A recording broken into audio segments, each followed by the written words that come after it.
Hi there, and welcome to Leadershipisation, all things leadership. My name is Beth Bergen, and I am a global leadership and communication coach.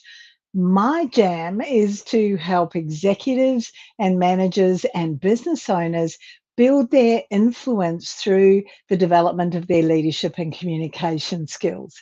And so that what they can do is lead a cohesive team. What they can do is drive the results. And ultimately, they'll also be able to increase their visibility, probably in their own organization, definitely in their own organization, I should say, and potentially in their industry. And I am here live most Tuesdays at 1 p.m.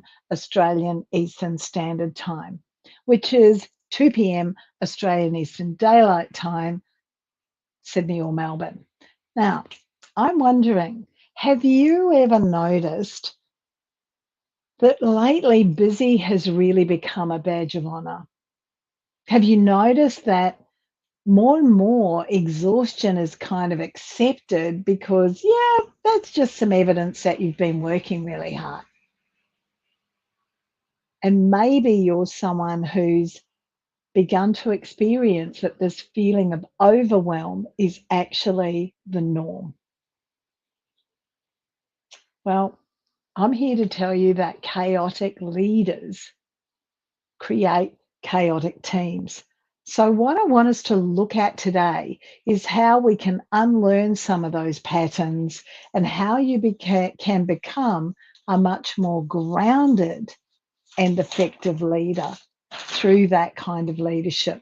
I want you to be looking to lead with real capacity instead of looking to lead with chaos.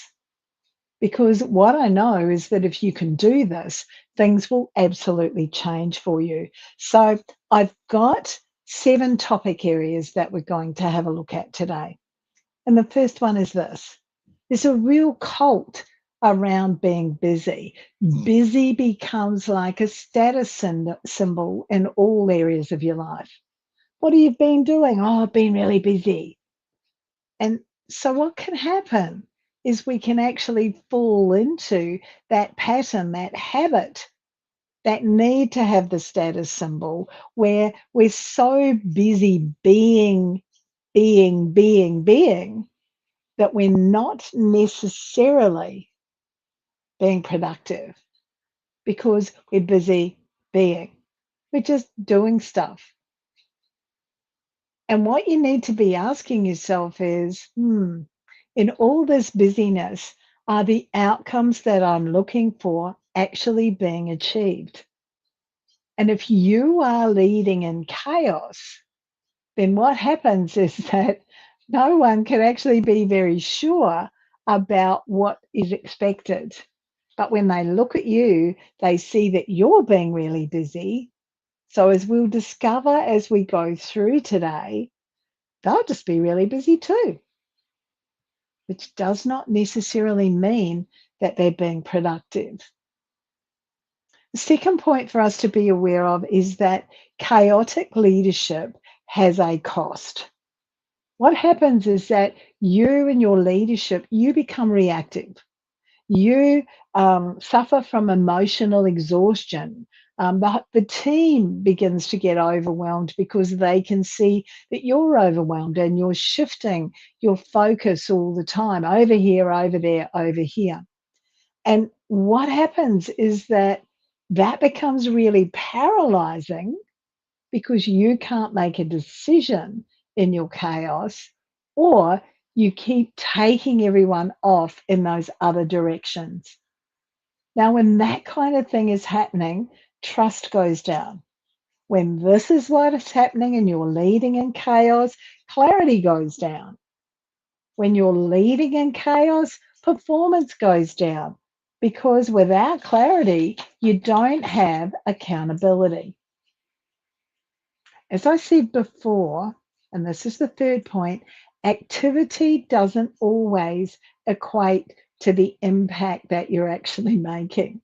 When you are busy being busy, you might be feeling as though you're doing a whole lot. But the question I have for you is, are you actually making a difference?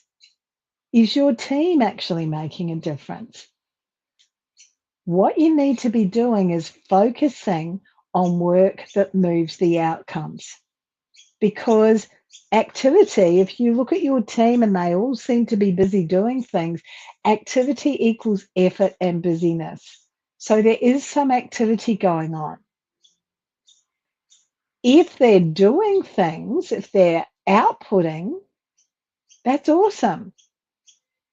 That's what they're doing. However, the thing that you need to be measuring on is not activity, not outputs, but the outcomes. So you want them busy achieving the outcomes because this is when they're effective and this is when you can hold them accountable. However, if you're over there busy being busy and there's chaos, that makes it really difficult for your people to have that clarity that's so important for them to achieve the outcomes. Yeah. The fourth point is this: boundaries are an essential leadership tool for you. They're really, really important.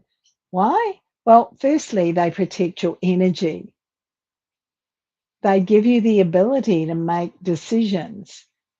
Boundaries will protect your creativity. Boundaries will help to provide clarity for your team. And boundaries are what you need to be using to provide a framework for your leadership. Now, instead of saying yes to every single opportunity to do things, to every single piece of work that people ask you to do, set a boundary. Start to think about, what does this look like for my team? How busy are my team? How effective are my team being already? That's the first thing. So start to think, do I need to take on more work? The second thing is, do you need to go to every single meeting that you've been invited to? And do those meetings need to be as long as those meetings are in your calendar? Potentially not. So start setting boundaries around that. I'll go to meetings where I can be really effective. And the third thing is, make sure that what you're prepared to do is to ask for help. To ask for help or to ask questions that provide you with the kind of clarity that you're going to need to be able to lead confidently. You're going to need those answers in order to be able to be confident. The fifth point is about embracing the power of thinking time. Now, this is one of those leadership intelligence tools that can be so easily overlooked by us. I know that you're going to be busy doing daily activities and tasks. I know that you're going to be busy as a leader, managing your team, managing your peers, and managing up. But what's really important is that you're deliberate about setting thinking time into your calendar. You need it.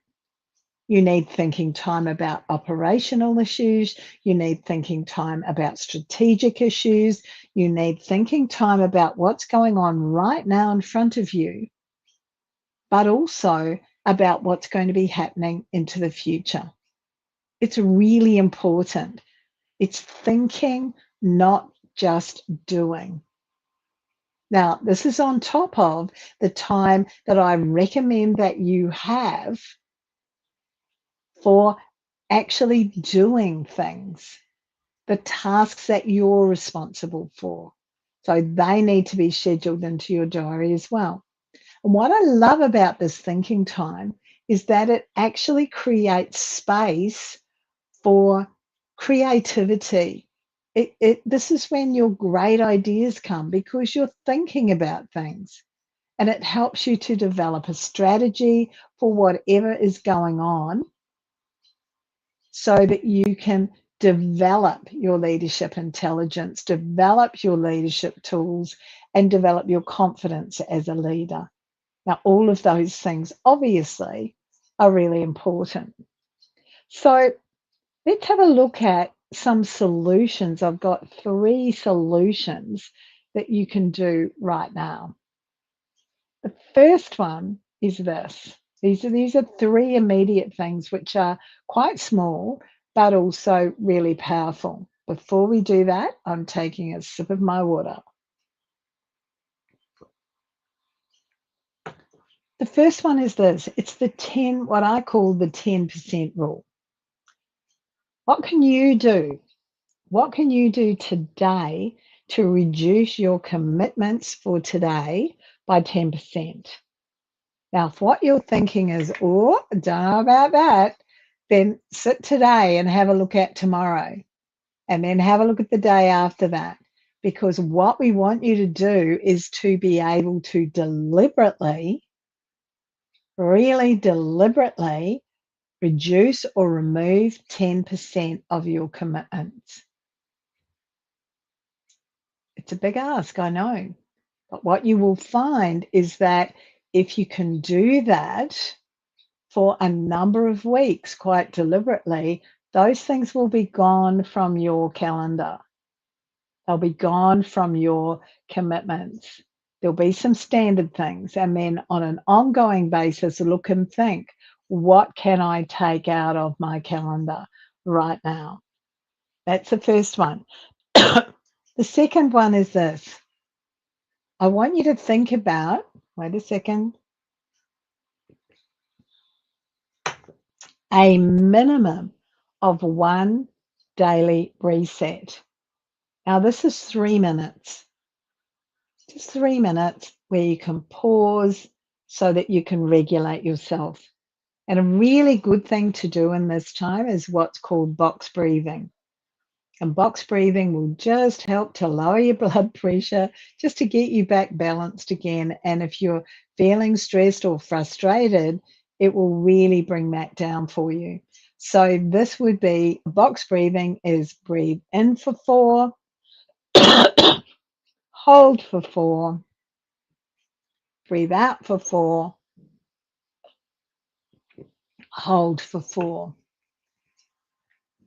And if you do that over and over just for 3 minutes, you'll find it makes a huge difference to your emotional regulation. Okay. The third one, excuse me again, is checking, is this mine? So it's what I call the is this mine check, because it's too easy as a leader to accept the emotions that others are feeling, the frustrations others are feeling, the tasks that are actually others' responsibilities. So what I want you to do with this is just check to see, what am I actually carrying here, and is it mine? If it's not mine, where can I possibly offload it? And what I find this does is it creates a pretty instant space for you, and it reduces that overwhelm. And I'm sure all of you have been in situations where someone has come along, someone in your team has come along and said, hey, this task here, I'm not exactly sure what I should be doing next. So I thought I'd come and ask you, and you go, oh, okay, yeah, just leave it with me. I'll sort it out and I'll get back to you. Now, what you're doing is you're taking on their task. And ultimately, and we've talked about this a lot in leadershipization, what you're doing is disempowering your team member by doing everything for them, doing their thinking for them. So there are some strategies around how to deal with that. So those 3 things I think will work really well for you. And as I said, they're things that you can implement right now.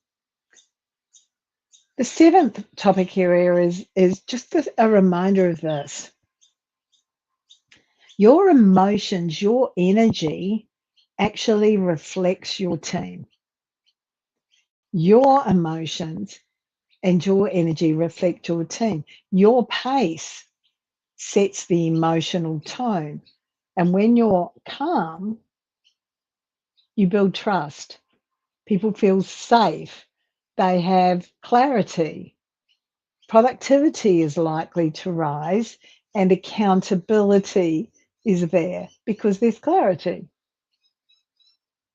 The thing that lots of us need to learn is that we can actually speed up calmly because speeding or building on something, building on our skill set comes because we've got the foundations right. So as a leader who's calm and confident, that makes it a whole lot easier for you to speed up calmly, to respond to periods of high demand. Much easier. So, some reflection questions for you to think about. And these kind of feed into the three tips that I gave you for things that you can do right now to calm that chaos. The first one is this: what tasks or habits drain you the most but matter the least?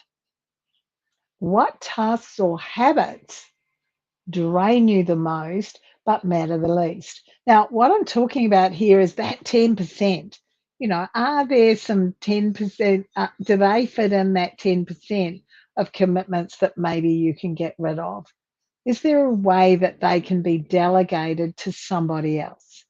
Or can you plan your days so that you're able to really plug into your greatest period of energy when you're doing them? So that's the first one.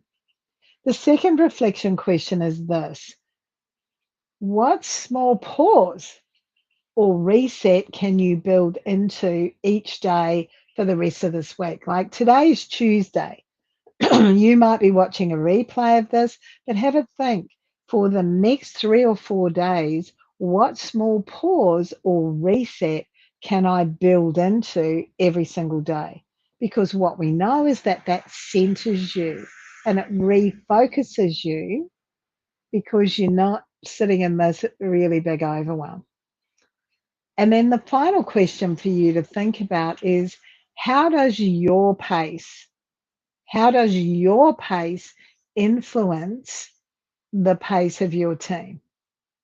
So if you're slow and stuck and paralyzed, probably your team's feeling exactly the same way. And hopefully, as a result of today and hearing what I've had to say, you're now thinking, oh, okay, maybe what I need to do here is be more aware of the impact that my pace has on my team.